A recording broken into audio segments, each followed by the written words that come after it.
আসসালামু আলাইকুম, কেমন আছো বন্ধুরা? আশা করছি সবাই ভালো আছো। আজকে বানাচ্ছি আমি ভাপা পিঠা। দেখো আমি কীরকম বানাই। আর এই শীতে কার কার ভাপা পিঠা খেতে মজা লাগে অবশ্যই কমেন্ট করে জানিয়ে যেও।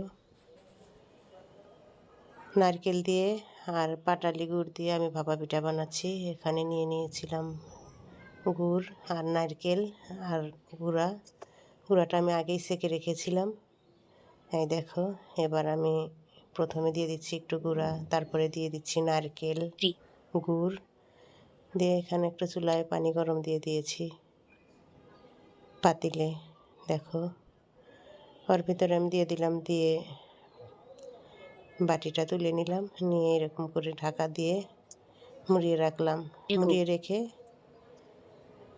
ভেজে নিচ্ছি ওরকম করেই। এইদিকে আমি আর একটা বানাচ্ছি, দেখো এই একই পদ্ধতিতেই বানালাম। দেখো আমার একটা পিঠা হয়ে গেল, খুব সুন্দরভাবে হয়ে গেছে। এখন আমি একটা খুন্তির সাহায্য নিয়ে নামিয়ে নেব। এই তো আর একটা দিয়ে দিচ্ছি। এইভাবেই সবগুলো একে একে ভেজে নিচ্ছি। দেখো কিভাবে ভেজে নেই। তোমরাও এরকম করেই ভাজবা। আমার তো শীতে ভাপা পিঠা অনেক মজা লাগে, তোমাদের কেমন লাগে কমেন্ট করে জানিয়ে যেও। এই দেখো আমার এটাও প্রায় হয়ে এসছে। একটু ঢাকা দেব, দিয়ে রাখবে, দেখবে যে হয়ে যাবে।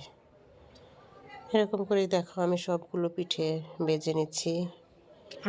আর আমাদের ভিডিওটা যদি ভালো লাগে অবশ্যই লাইক, কমেন্ট, শেয়ার আর ফলো দিয়ে পাশে থেকো। আল্লাহ।